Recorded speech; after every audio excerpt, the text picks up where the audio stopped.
올해 칸 영화제 상영 당시 입석까지 들어차면서 화제가 된 한국 영화가 있습니다.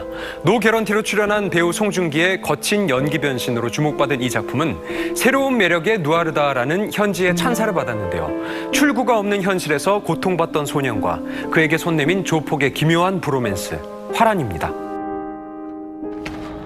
이복 여동생에 대해 함부로 입을 놀리는 것만은 참을 수 없었습니다. 하지만 찰나의 격분이 남긴 건 감당하기 힘든 청구서뿐이었죠. 그래서 뭐 얼마나 해달라고 가부를. 300. 야, 그 정도는 그냥 아버지한테 해달라고 그래. 제가 진짜 꼭 필요해서 그러거든요. 더 빡세게 할게요. 아이 자식이 말을 못 알아들어. 아이 그 정도는 니네 아버지한테 가서 얘기. 새아빠 이야기만 나오면 감정 조절이 힘든 소년. 안 된다고. 그런데 합의금이 급한 그의 사정을 유심히 엿듣는 손님이 있었죠. 결국 일하던 식당에서 돈을 못 구한 그날, 아유 미안하다. 문제의 손님이 말을 걸어오고 너 뭐 집이 못 사냐? 너 몇 번 왔었지? 어딜요? 배달 몇 번 왔었잖아 우리 사무실. 이게 17살 소년 연기와 조직폭력배 중간 보스인 치건의 첫 대화였습니다.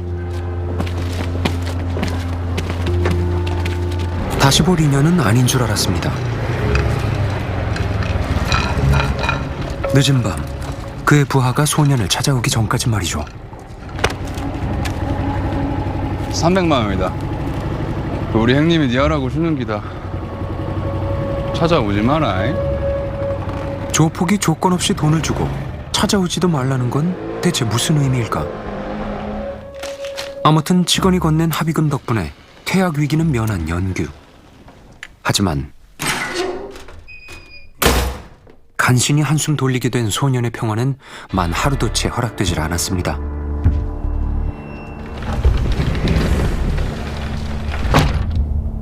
학교에서 있었던 일을 숨겨서였을까? 그날따라 전에 없이 혹독했던 새아빠의 폭력. 그런데 연기야. 하필 쓰러진 곳에 튀어나와 있었던 나뭇가지가 눈가에 깊은 상처를 새기고, 엄마도 방패가 못 되는 이 집에서는 이복 동생인 하얀이만이 유일한 위안이었습니다. 아빠도 장사가 안 돼가지고 요즘 힘들어서 그래. 앞으로 내가 말해가지고 절대 입에도 술 못 대게 할 테니까. 너는 그 사람 딸이고. 이 지옥을 탈출하기 위해 돈을 모으고 있었지만 흉터가 생긴 이후로는 식당에서도 쫓겨난 영규가 갈 곳이라곤 결국 한 군데밖에 없었죠. 조그만 놈이 이런 데를 왜 와? 응? 여기 승무 형이 찾아오지 말라고 안 그러디? 돈 벌게 해줘요. 안 돼. 집에 가. 돈을 준 건 정말 순수한 호의였던 걸까? 그런데 너 모자 벗어봐.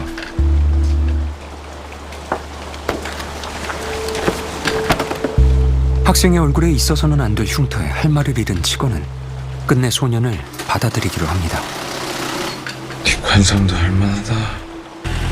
조직원을 따라다니면서 일을 배우게 된 첫날, 지금 이게 다 뭐고? 뭐 하는 건 우리가? 작업.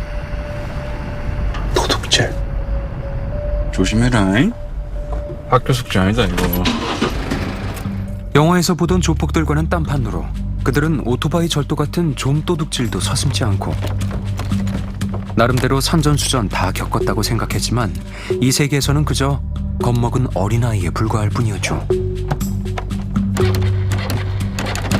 머릿속은 백지처럼 새하얗기만 한데 손끝은 사정없이 떨리는 데다가 시동은 걸리지 않는 채로 밤은 깊어만 가던 그때, 결국 인기척의 재발절인 조폭 연습생은 임무에 실패하고 아지트로 돌아옵니다. 지금이라도 그만두겠다고 말해야 할까? 하지만 이제 감히 쳐다보기조차 힘든 존재가 된 치건을 보고 조용히 돌아서던 찰나, 밥 먹었냐? 이 다정함은 대체 얼마 만에 느껴보는 걸까? 이 영화의 제목 화라는 네덜란드의 한자어 표기입니다. 연규가 돈을 모아서 가려고 하는 그 나라는 소년의 지옥 같은 현실 속에서 신기루 같은 희망을 상징하죠. 따라서 치건이라는 캐릭터는 말하자면 연규가 끝내 화란으로 떠나지 못한 채 어른이 된 듯한 인물입니다.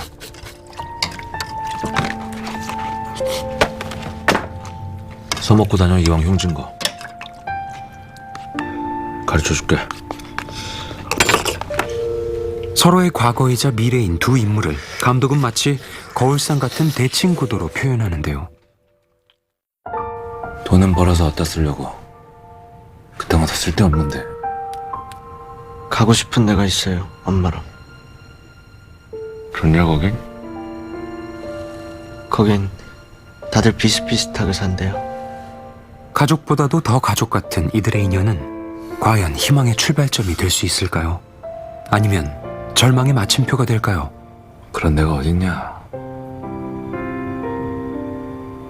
있으면 내가 하지.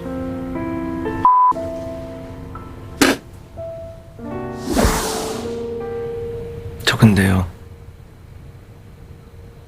그 돈 왜 주신 거예요? 300만 원. 전 모르시잖아요. 오랫동안 연기로 괴롭혀왔던 질문에 되돌아온 말은 수수께끼 같은 대답뿐. 내가 왜 널 모르냐. 그 속뜻을 짐작할 만한 사건이 터진 건 돈 좀 생겼다는 구실로 동생한테 한턱 쏘던 날이었죠. 어째선지 대낮부터 집에 돌아온 새아빠.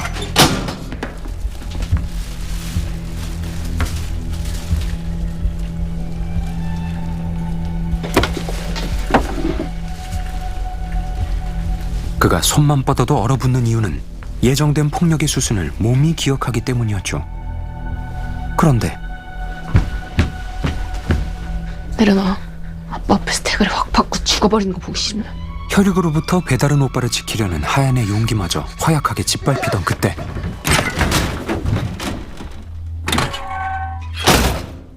놀랍게도 치건이 이곳에 나타납니다. 니들 뭐야? 하필이면 이 순간에 그가 찾아왔던 건 과연 우연일까? 돌아가면 그 집이 네 미래야. 꿈 같은 거 꾸지도 말고 해야 되면 하는 거야 우린. 그러니까 왜 해요? 나의 고통을 이해한다고 믿었습니다.